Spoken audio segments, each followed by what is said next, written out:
Tonight on the news at 11, friends and family gathering in Prince George's County for a vigil for 19-year-old Dacara Thompson. Thanks for joining us on the news at 11. Good to see you as always. I'm Larry Miller. Well, Thompson was last seen August 22nd when she told her father that she was going out before leaving her father's home in Lanham and never returned. Our Lionel Donovan spoke with attendees as they gathered in Hyattsville, where Thompson was last seen, and walked with them as they searched the neighborhood for clues. Imagine your daughter tells you, "I'm just going out to get gas. I'll be right back." She even texts you a few minutes later, "I love you too, good night." You lock the door, maybe turn on the porch light, and go to bed. Because why wouldn't you? She said she's coming right back home. But what if she never walks through that door again? You wake up, her room is still empty, her phone is dead, her car isn't in the driveway, and there's no answer, no location, no trace. That was the last time 19-year-old Dacara Thompson ever spoke to her father, late on the night of August 22nd, 2025, in Lanham, Maryland. This is Roped Crimes. If you care about real stories, real people, and the truth behind the darkest crimes, make sure to like this video, subscribe, and click the bell icon so you never miss a case that truly matters. Now let's talk about who Dacara really was, not as a headline or a hashtag, but as a real girl. She had just turned 19. Her mother described her as soft-spoken, loving, a free spirit who cared deeply for others. She wasn't wild, she wasn't reckless, she was responsible, grounded, and close with her family. Dacara lived in Lanham, a quiet suburb in Prince George's County, Maryland. She had dreams, plans, and that bright energy that made people around her feel calm. On the night of August 22nd, she was at her father's home. It was a calm Friday night. No chaos, no fights, no reason for concern. Around 10 p.m, she grabbed her keys, said she was going out to get gas, and walked out. Just a regular errand. Nothing unusual. She drove a pearl white 2013 Ford Edge, a car her family instantly recognized anywhere. Around 11:50 p.m, she texted her father, "I got gas and I'm out. I should be back soon. I love you too. Good night." Everything about that message felt normal, loving, routine. But the next morning, when her father woke up, she still wasn't home. Her phone was off. Hours went by, calls went straight to voicemail. Panic began to creep in. By early morning on August 23rd, that sinking feeling became real fear. This wasn't like her. She always kept in touch. Her family started calling friends, checking her usual hangouts, retracing her routes. Nothing. That same morning, police were notified, a missing person report was filed, and the search for Dacara officially began. Her father told officers the last thing she said was she was just going to get gas. There was no sign of trouble, no hint of danger. But later that day, everything took a sharp, chilling turn. Her car, that pearl white Ford Edge, was found abandoned in Hyattsville, Maryland, several miles from home. Inside the car, her purse was there. Her wallet, keys, even some cash, all untouched. Nothing looked stolen. It was as if she had stepped out of the car for a moment and simply vanished. Her phone and the key fob were missing, but everything else remained neatly in place. The car wasn't damaged. The doors weren't forced open. No struggle was visible. And that's what terrified her family the most, because when people disappear intentionally, they take their things. They leave a clue, a note, something. Dacara didn't. She left everything behind except her phone, which was already off. From that point forward, every second mattered. Police started gathering surveillance footage from nearby gas stations and businesses. Family and friends spread the word on social media, begging anyone with information to come forward. Then, just hours later, detectives discovered footage that would change the course of the entire investigation. It showed Dacara walking away from her parked car in the early hours of August 23rd, around 1:30 a.m. She approached a dark-coloured SUV believed to be a black GMC Yukon Denali, and after a brief, calm exchange with the driver, she got inside. No signs of fear, no visible struggle, just trust. That moment on camera was the last time anyone saw Dacara Thompson alive. After that footage surfaced, the case changed completely. What began as a missing person alert suddenly became something darker, something that didn't make sense. Because if she left her car willingly, who was she meeting? Investigators zoomed in on the footage. They saw that Dacara didn't look scared. She wasn't running or arguing. She simply walked toward that SUV, exchanged a few words and got in. Maybe it was someone she knew, maybe someone she trusted. But no one in her life recognized the vehicle or the man behind the wheel. The SUV pulled away, disappearing into the night. And from that moment, every trace of her, gone. Her phone remained off. No new messages, no bank transactions, no social media activity. Police tried to track her last location through cell tower data, but the trail ended soon after she sent that final goodnight text. As the hours turned into days, her family refused to believe she had simply run away. Her mother said she wouldn't do that. Not Dacara. She always checked in. She always told me where she was. Flyers went up around Lanham and Hyattsville. Local volunteers joined search teams. The case started to spread online. Strangers began sharing her photo, a bright, smiling young woman with gentle eyes and an energy that made people want to help. But hope began to fade as the weekend passed. The SUV hadn't been identified. The man inside was still unknown. Police were working leads non-stop, checking gas stations, traffic cameras, neighborhoods, anywhere that vehicle might have gone. And then came the lead that broke the silence. Through neighborhood surveillance, detectives were able to track the path of that same black SUV. It was spotted heading toward Bowie, Maryland, a quiet residential area about 15 minutes away. That discovery brought new urgency because Bowie wasn't random. It was a connection, a thread. Something about that route meant the driver knew exactly where he was going. Oh no, I want my baby back with me. I don't wish this on nobody. The BODY of 19-year-old Maryland woman Dacara Thompson, who has been missing for nearly 10 days, is suspected to have been found. On August 31st, 8 long days after Dacara vanished, the search ended in tragedy.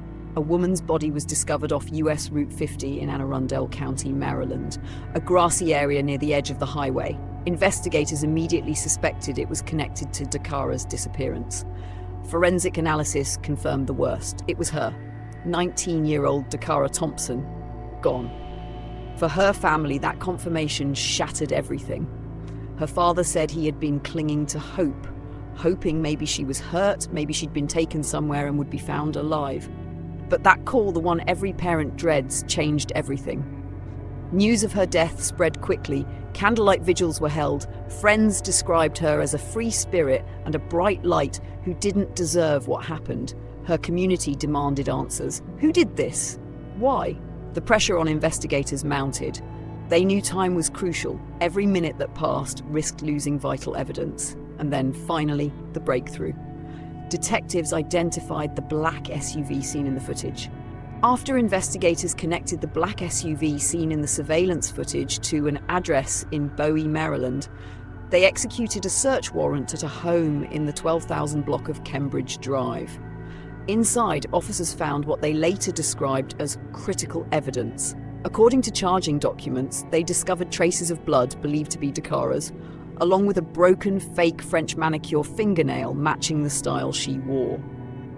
Investigators also found hair strands, women's lingerie, and other materials that indicated a violent crime may have taken place in one of the bedrooms. The home was linked to a 35-year-old man named Hugo Hernandez-Mendez. Police confirmed he had access to the same SUV seen in the surveillance footage. He was arrested and charged with first and second-degree murder in connection with Dacara Thompson's death. At the time of his arrest, officials said Hernandez-Mendez was being held without bond. The cause and manner of Dacara's death have not yet been publicly released, but court filings reference severe trauma consistent with homicide. Authorities have not stated whether Dacara and Hernandez-Mendez knew each other before that night. After the announcement of his arrest, Dacara's family issued emotional statements, thanking the community for its support and asking for privacy while they sought justice. Her mother described her daughter as a bright, loving spirit who trusted easily and cared deeply. Her father said the last message he received from her, "I love you too, good night," will stay with him forever. The community reaction was immediate and emotional. Vigils were held across Prince George's County and in Anne Arundel County, where her body was discovered. People lit candles, released balloons, and held posters with her photo, the same smiling young woman who had vanished just days before. For those who lived nearby, the tragedy struck close to home. It wasn't just a story on the news, it was a reminder of how quickly life can change. A teenager leaves home to run an errand and never comes back. As the investigation continued, more background about the suspect came to light. Immigration authorities confirmed Hernandez-Mendez was in the United States illegally. He had previously been arrested in April 2025 for a DUI by US Park Police, but was released while awaiting trial. That revelation caused outrage online and in the community. Many questioned how someone already facing charges was still free, while others focused on the need for justice for Dacara. Still, investigators have remained cautious with details. They've not disclosed the exact timeline of what happened inside that house or how Dacara ended up there. They haven't confirmed whether she entered the suspect's vehicle by choice or under pressure. Those answers, they say, are still part of the ongoing investigation. What's certain is this: the evidence found inside that home, along with the discovery of Dacara's body in Anne Arundel County, led authorities to charge Hernandez-Mendez with her murder. And as her family prepares to face the long legal process ahead, they continue to speak her name, demanding justice and accountability. For them, every update in the case is a reminder of what they've lost: a daughter, a sister, a friend. 19 years old, her entire life ahead of her. She wasn't someone who lived recklessly or chased danger. She was doing what millions of young people do every day, going out for a simple errand, believing she'd come right back home. And that's what makes her story so devastating. There was no warning, no signal that danger was close. Just a normal night that turned into a nightmare. Her family says their focus now is to make sure her story is not forgotten, that her name stands as a symbol of awareness, a reminder for others to stay cautious and vigilant, even in the most ordinary moments. For everyone following the case, the same questions still linger. What exactly happened after that final text? How did her car end up abandoned in Hyattsville? And what led her to that house in Bowie? Questions the community still hopes to see answered when the case finally reaches court. Know the words I can gather to say how I'm feeling right now. I'm so broken. I'm so broken. Nobody should have to experience what I'm feeling right now as a parent. It's an indescribable feeling. This case doesn't just break our heart, it shakes our sense of safety. Because when you hear Dacara's story, you realize how fragile ordinary life can be. It wasn't late-night partying, it wasn't risk-taking, it was a simple, quiet night, a quick trip to get gas, a loving text to her dad, and the plan to come right back home. That's what makes it so haunting, because if it could happen to her, it could happen to anyone. The mystery surrounding her final hours has left people across Maryland asking hard questions, not just about who did this, but how it was allowed to happen. How did a young woman disappear in such a short window of time without anyone noticing? How did her car end up abandoned in Hyattsville with her belongings inside? And how did she end up miles away in Anne Arundel County in circumstances that would end her life? These are questions her family, her friends, and an entire community are still waiting to have answered. Since her passing, tributes have continued to pour in. Friends share photos and stories, laughing memories, small moments, the kind that show who she really was. Her smile, her kindness, her love for her family.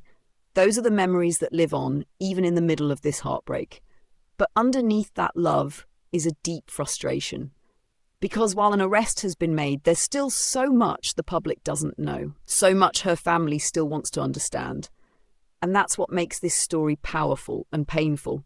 It's not just a case about evidence and timelines. It's about the silence that follows, the endless questions, the feeling of being left without answers.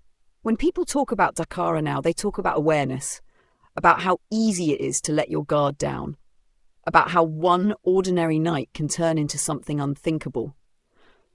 Because the truth is, danger doesn't always look like danger. It doesn't always come with warning signs or dark alleys. Sometimes it comes quietly, through routine, through trust, through a moment you don't see coming. That's why Dacara's story matters. It forces us to pause and think about the people we love, about how precious time really is. And it reminds us that justice isn't just about punishment. It's about remembering the lives behind the headlines. Right now, as this case continues through the courts, her family remains determined to see it through. They want accountability. They want the truth. And more than anything, they want the world to remember who she was. A daughter, a friend, a young woman who should still be here. It's hard not to think about those last moments. That simple text message to her dad. I love you too. Good night. She meant it like any child would. Safe, secure, thinking she'd see him in the morning. But she never got that chance. So now we ask ourselves, how do we make sense of that? How do we live in a world where someone so kind, so trusting, could vanish in a matter of hours? How do we protect our loved ones when danger hides behind normal moments? And how do we make sure that her story, her truth, doesn't fade away with the next news cycle? Because Dacara's story isn't just about loss, it's about awareness. About standing up and saying her name until justice is done.